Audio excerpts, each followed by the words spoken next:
I have 6 reverse layups for you guys to be able to add to your game right away. But before we do that, I need you guys to turn on those notifications, subscribe to our channel so that way we can give you more fire content, all right? Now let's get to work. We have 6 reverse layups that are gonna help you guys be able to finish around the rim with a lot more confidence, being able to manipulate your body and the ball around bigger defenders who are able to contest easily at the rim. And I guarantee you these things are gonna help you guys throughout your game. Be on the lookout though for number 5 and number 6, because those ones are super tough. Let's get to work. Okay, the first reverse layup that we have for you guys today is a show on the ground. So with this, we're gonna be running into space. We maybe have defender kind of trailing us from like nail or across the lane. And what I'm gonna do is with the first step, I'm gonna show ball up with the outside hand. When I do that, I wanna see eyes to rim, control that first step, and I'm not gonna try to leave the ground. I'm actually gonna try to extend with that next step to get to the other side of the court. When I do that, my defender hopefully contested and jumped on that first step, on that show. So this second step, as I step across the lane, is just gonna give me a wide open opportunity to finish at my target. Now on this contest across lane, it's gonna be best for us to finish with that inside hand, or the bottom hand. So that way we get the opportunity to extend and create a little bit more distance between us and the defender that just blew by. From the right side, it looks the same exact way. First step occurs, we show, eyes go to rim, ball goes to the outside hand. Second step occurs, eyes look down to my target, or look down to the surrounding area to make sure there's no additional defender to contest. And then I extend with that bottom hand to target.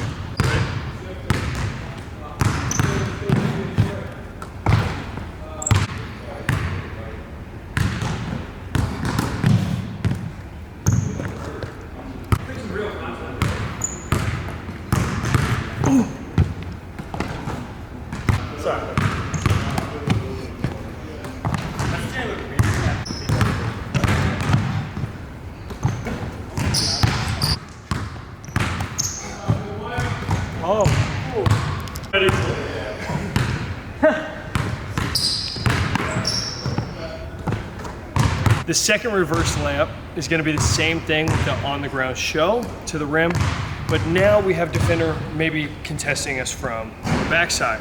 So when this happens, instead of finishing with that bottom hand, what we'll do is we'll finish with the outside hand, so that way our back can stay close to the defense. So if they are able to show an arm or contested hand to try to block our shot, they're going over our back and hopefully getting the foul. So we still show, eyes to rim on that first step, but now when we bring ball down on that second step, I want us turning that back toward the defense and then extending with that top hand to get to our finish. Once again, defender contests over the back like that, they're trying to get the ball, it's probably gonna be a foul. It gives us opportunity to get to the line, protect the ball, and maybe finish with an and-one.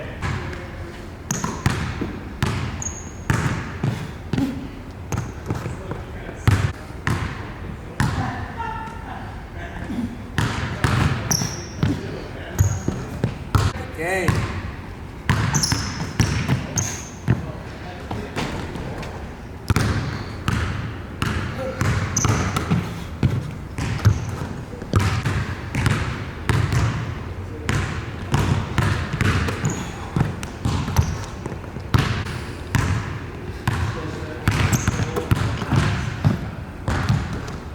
Reverse layup number 3 is going to be an up and under, finishing with a power stop. So a power stop is going to be a 2-foot plant. We plant outside foot first and then inside foot to get into that elevation. For this up and under, it is exactly how it sounds. When we show or jump, we're showing ball up to get defender contest toward ball, and then we're tucking ball down underneath frame or underneath chin to get to that reverse layup, bringing the ball and body underneath the rim and then getting into our finish. For the finish, we're going to finish with the inside hand going outside of our target. Make sure when doing an up and under, we time that tuck of the ball with a pickup of our knees. This is going to help you guys with a lot more momentum. It's going to help with your biomechanics and your air awareness to be able to control your body as you elevate and finish with that body manipulation to get to the other side of the cup.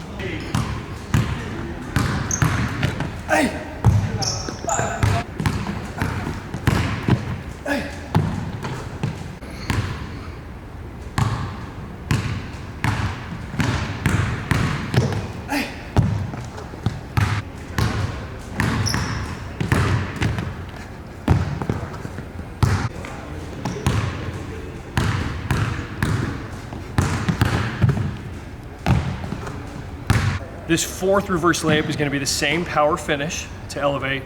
Do the same up and under, but now instead of finishing with the inside hand, what we're going to do is we're going to manipulate our body and finish with our outside hand.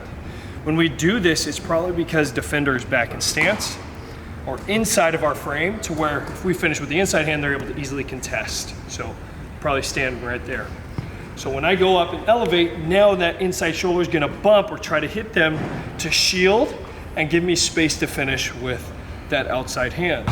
Now, make sure when we're going to up and unders finishing with the outside hand that we elevate a little bit further from our target. Don't elevate below block and expect to be able to finish up under with a good angle. If you elevate or take off above or at that block, this is gonna give you guys the ample space to manipulate and then extend at an angle to get to your target, giving you that proper spacing, proper awareness, to be able to finish without worrying about your contesting defender or getting too buried underneath the basket.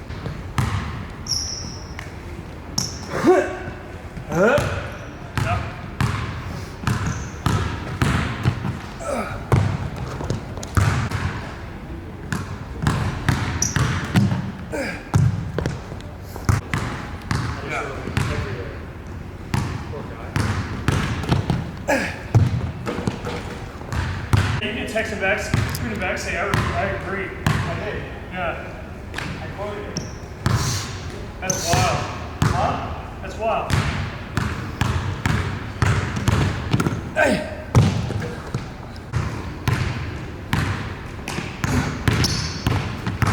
Hey!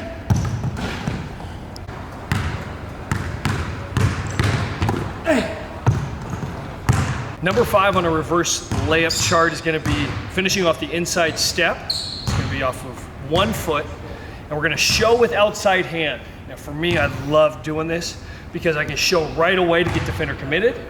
It's explosive because we're running off of 1 foot. We're not going into a power finish. And then after I elevate, I'm quickly going to manipulate, change hands, and finish on the other side of the rim. Our angle on this one is going to be angled a little bit more downhill, which is the reason why it's a lot easier for us to finish if we manipulate ball back to the inside hand. Since our body's running downhill, it's going to be a lot harder to finish with that outside hand coming back across our frame. So you'll notice my angle of attack is going to be more downhill. Maybe I have defender in a fast break who's contesting across the lane. And as soon as I elevate, eyes go up, looking at that rim. I bring ball back down to underneath my chin to change hands, and then in air I'm able to finish with that inside hand going across that midline. Go right at you, by the way.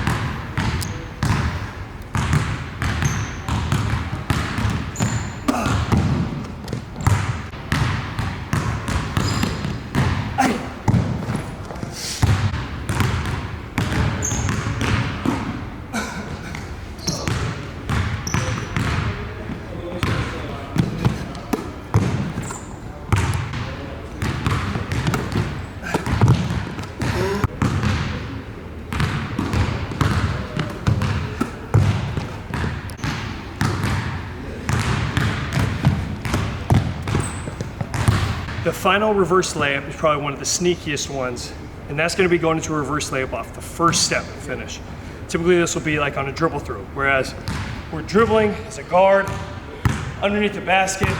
Our eyes aren't looking to finish, our body's not telling the defender we're going to finish, we're just looking and surveying the floor. And typically by the time we get to midline, our defender will relax, thinking that they've done their job and they're just going to continue to push us outside the key and into a retreat position. So on this, eyes are looking out, and that first step that we take on that ball side foot is going to be the foot that we jump off of to get to our finish. Finishing with the outside hand, jumping on outside foot, getting into a quick release, trying to take advantage of that defender not being ready to contest that shot. One of my favorite ones. Let's take a peek at what it looks like.